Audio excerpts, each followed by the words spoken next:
ce problème, c'est la position des maxima dans un réseau de diffraction.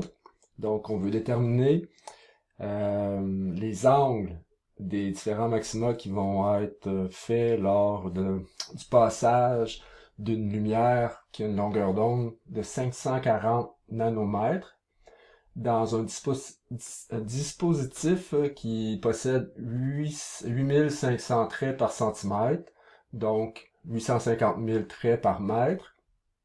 La première étape, c'est de trouver c'est quoi l'espacement entre ces traits-là. Donc, c'est le L ici, donc 1 sur N. Ça veut dire que l'espacement entre les traits est de 1,176 fois 10 à la moins 6 mètres. Et là, on veut savoir l'angle, parce que là, ici, ça va faire des figures sur l'écran. Ça veut dire qu'il va y avoir des maxima, donc il va y avoir des petites bosses, puis là, il va y avoir des minimums, un maxima, puis là, ainsi de suite. Puis là, ben, c'est sûr que c'est des milliers de traits, donc on veut savoir, ben, ceux d'ordre 1, ça veut dire ceux qui sont près du centre, parce que là, on a ici, par exemple, le centre, c'est 0 degré. Et là, par la suite, les angles, c'est par rapport tout le temps au centre. Donc, ici, savoir c'est quoi, à quel angle qui va être ceux du premier ordre, ceux du deuxième ordre, puis ainsi de suite. OK? Donc, l'équation pour aller faire ça, ben, c'est M, comme ça, fois la longueur d'onde, avec L, l'espacement entre les traits, sin de l'angle ici. M étant l'ordre du trait. Ça veut dire premier ordre, c'est ceux qui sont les plus près du centre, puis ensuite, ainsi de suite, deuxième ordre, troisième ordre.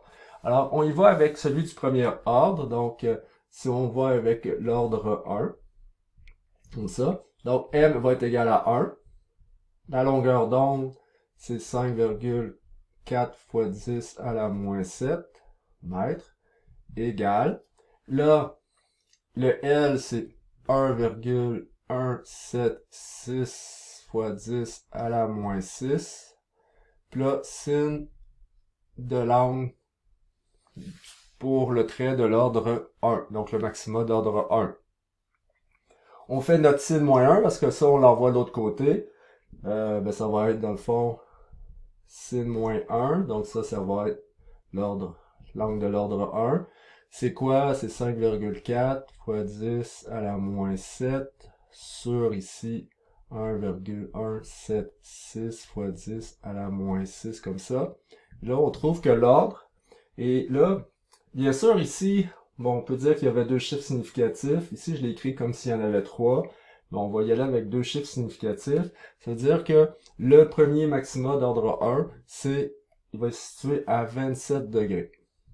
OK?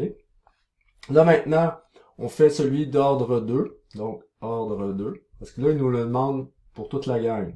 Là, tu te dis, ben, j'espère qu'il n'y en a pas trop. Alors, ordre 2, ben, c'est la même équation que ici, OK? Sauf que là, ici, il va y avoir un 2. S'il y a un 2 là, il va suivre le 5,4. Donc là, ici, je vais couper un peu court. Donc, ça va être sin moins 1. Mais là, ici, ça va être un 2 qui va être à cet endroit-là.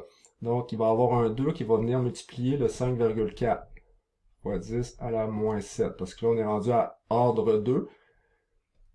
Puis, sur 1,176 fois 10 à la moins 6.